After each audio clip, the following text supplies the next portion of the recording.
어제 국내 증시를 보면 이란과 이스라엘의 지정 확정 리스크도 이기지 못하는 코스피의 상승세라고 판단할 수 있겠습니다. 이제 3,000포인트에 단 2%도 남지 않은 상황입니다.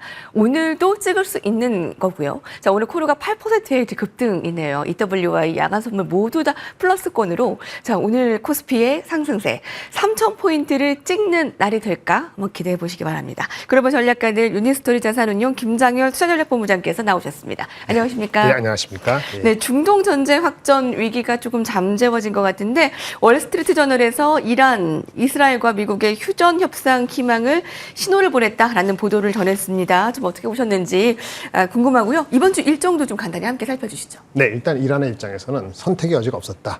힘이 없기 때문에 밀려나가는 거죠. 그렇게 보시면 됩니다. 미리 주가는 오늘 미국장에 오르기 전에 한국 같은 경우도 중동 국가, 이스라엘 국가도 주가가 오른 것이 미리 선반영한 측면이 있기 때문에 어제만큼 오르지는 않았더라도 오늘도 기조는 나쁘지 않을 것 같고요. 이번 주에 그래서 가장 중요한 것은 이런 입장에서 FOMC 미팅이 가장 중요하고요. 목요일이니까 그때까지 미리 올랐다가 FOMC에서 약간 매파적이면 약간 수그러드는 모양에서 보일지는 모르겠습니다만은 오늘 여기까지는 강도는 좀 조금 둔해져도 선반영해서 한 측면이 있어서 그래도 주가 흐름은 나쁘지 않을 것 같습니다. 네, 강도는 좀 둔해질 수 있지만 방향성은 좀 위로 바라본다라는 거네요. 그렇습니다. 예, 그리고 이제 FMC 회의에서 매파적인 부분이 나오면 조금 둔화될 수 있지만 그렇죠. 역시 우상향 쪽으로 보면 되겠다. 이렇게 뭐 알면 될까요? 네, 그렇습니다. 네, 사실 저희가 이제 뒤에 그 준비한 질문들이 굉장히 많지 않습니까? 네네. 그래서 더 살펴보도록 할게요. 자, 다음은 이제 AI에 대한 소식을 좀 전해드리려고 합니다. 전 세계의 AI에 너무 중요한 이슈였던 이제 오라클 실적을 좀 보려고 하는데요. 자, 오라클은 이번에 아주 좋은 성적을 내지 않았습니까? 네네, 클라우드 그렇습니다. 늦가기 오라클 성장성 봤다라고 하는데 이 급등과 관련한 AI의 좀 전망들을 체크해 주신다고요. 오라클은 작은 회사가 아닙니다. 삼성전자, 하이닉스, LG 엔솔 합한 시가보다 높습니다. 830조 된 회사니까 결코 작지 않은데 이건 원래 데이터베이스 하는 회사예요. 우리가 여러 가지 그 컴퓨터 데이터를 처리할 때 데이터를 잘 보관해야 되고 필요할 때 꺼내봐야 되잖아요. 그럼 데이터를 잘 관리해주는 데이터베이스 소프트웨어 회사인데 이게 클라우드 회사라도 변모를 하고 있는 거예요. 근데 여기는 하나만 말씀드리면 됩니다. 실적에 대해서 얘기할 때, 네. 애널리스트 얘기할 때 영어로 insatiable demand라는 말을 썼는데 네. insatiable이라는 게 채우면 또 수요가 앞서가고 또 채우면 또 수요가 앞서가고 그래서 잘 채워지지 않는 그야말로 수요가 계속 앞서가는 이런 형태의 흐름이 되고 있다는 그런 말을 애널리스트들이 하고 있어요. 이거는 굉장한 의미가 있습니다. 특히 AI 관련되는 쪽의 그 성장률은 올해 26년도가 연예인 올해인데 성장률이 컨센서스 한 50%보다 더 훨씬 넘는 70% 성장을 보이고 있다고 얘기를 하고 있기 때문에 이 측면이 가장 중요합니다. 채워지지 않는 수요, 그다음에 클라우드 인프라스트럭처에서의 성장률에 엄청난 가이던스를 높이는 것을 봤을 때는 우리 흔히 얘기하는 아마존, 구글, 마이크로소프트 못지않게 성장성이 높다 보는데 오라클이 오늘은 빠졌습니다만 네. 지금 주가가 올라도 PER이 30배가 안 되니까 각광을 받을 수 있고 이 간접적으로 우리나라에 대해서 클라우드 회사들도 있습니다만 긍정적인 흐름에 대한 기대를 가질 수 있겠죠.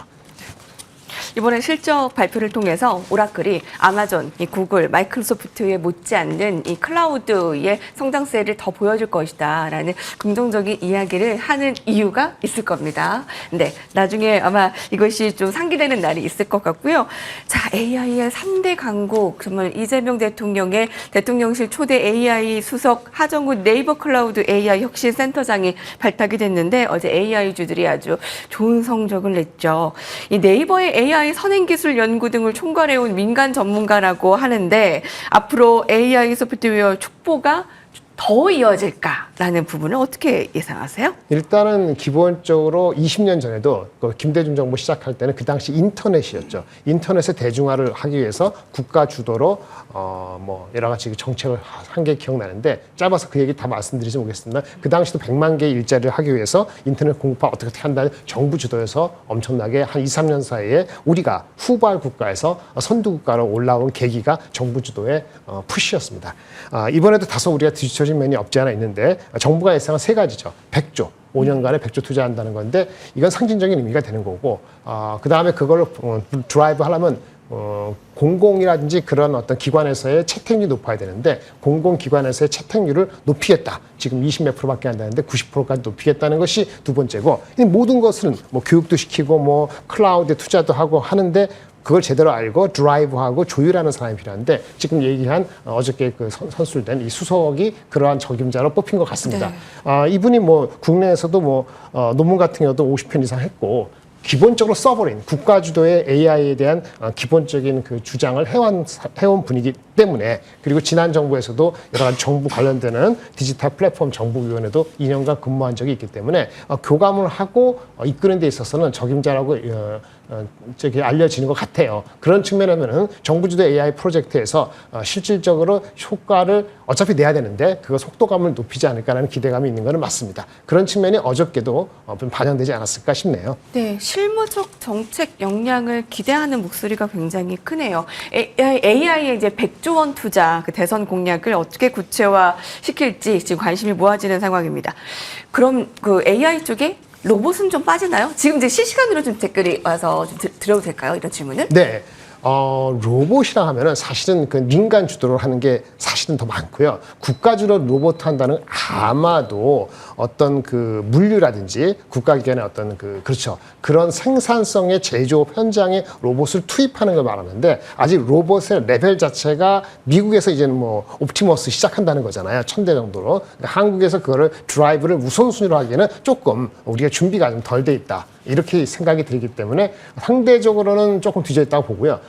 요것은 아마도 금리 인하가 되면서 전체적인 분위기가 다른 AI 주로 데이터 센터라든지 반도체라든지 인프라 먼저 되고 나서 피지컬 AI의 끝판왕이 로봇이라는 측면에서는 긍정적인데, 그게 뭐 지금 질문하신 의도는 알겠습니다만 그게 오늘 내일 이번 주 다음 달 먼저 우선순위라고 하면 우선순위라고 보기에는 조금은 좀 기다려야 되지 않을까 싶습니다. 더 중요한 게 있다라는 거네요. 우선순위로 봤을 때. 지금 어저께 올라가는 그런 네. 데이터 센터, 클라우드 그렇죠. 이런 쪽이 더 중요하죠. 예, 클라우드. 그래서 오라클도 또 설명해 네, 주신 거고요. 그렇습니다. 자, AI 수석 하정우 센터장 1977년생으로 젊은 피, 민간 전문가로 실무 좀 기대를 해보도록 하겠습니다. AI 살펴봤고요. 자, 그동안 포트폴리오 짜실 때 저희 함께한 네. 본부장님과 예. 짜신 분들이라면 변압기 쪽에 좀 비중을 어느 정도 가져가셨을 겁니다. 아마 좋은 선택이었을 것 같고요. 자, 변압기의 수출 가속화 함께 또 호황 어디까지 이어질까 좀 예측해 볼 수 있을까요? 네, 지금 아까 말씀드린 데이터 센터라든지 AI 투자라는 것은 필연적으로 이제 거기 필요한 전력 이슈가 생기는 거죠. 이 전력은 광범위하게 원자력도 있고, 그다음에 변압기는 전력을 실제 송수신을 배전하는 거니까 있는 거죠. 그 전력의 원천은 원자력이건 뭐 신재생이고 뭐 얘기했습니다만, 그걸 옮겨주고 하는 데는 이제 배전기라든지 송전기가 필요한 건 측면에서는 이런 주식이 올라간 게 맞아요. 근데 최근에 많이 올랐습니다. 이제까지 포트에 안 들어가신 입장이라면 조금 숨고르게 할 때는 기다리실 필요가 있어 보이고요. 하지만은 추세가 금방 꺾일 것 같지 않은 이유가, 첫 번째 이제 반도체에서 우리나라 같은 경우는 삼성전자가 치고 올라오지 못하기 때문에 수급을 금방 뺏어갈 것 같지 않고, 미국의 같은 비슷한 전력기기 주식이 괜찮으면은 한국 주식이 먼저 많이 빠질 가능성이 희박하기 때문에 갖고 있는 포트를 빨리 이익 실현해야 된다, 이런 조급함까지는 가질 필요는 없는데, 새로 들어가시는 분은 조금 밸류에이션이 이제는 대장주인 HD 현대일렉트릭, 효성중공업이 내년 기준으로 20배가 넘어갔기 때문에 속도 조절은 있을 가능성을 염두에 두실 필요가 있고요. 이번에 그 수출 데이터가 높게 나온 것도 상당히 좋은 거고 고무적이긴 한데, 이게 그 관세 앞두고 일부 앞당긴 수요가 있을 수도 있기 때문에 각도는 이제부터는 좀 체크를 해야 된다, 이렇게 말씀드리겠습니다. 네, 그렇군요. 많이 올랐죠, 변압기. 근데 저희가 오른 다음에 오늘 얘기하는 게 아니죠. 저희 얼마나 지금 몇 주 동안 얘기를 했어요. 몇 달 전부터. 함께 수익 나신 분들 축하드리고요. 보유입니다. 새로 들어가신대요.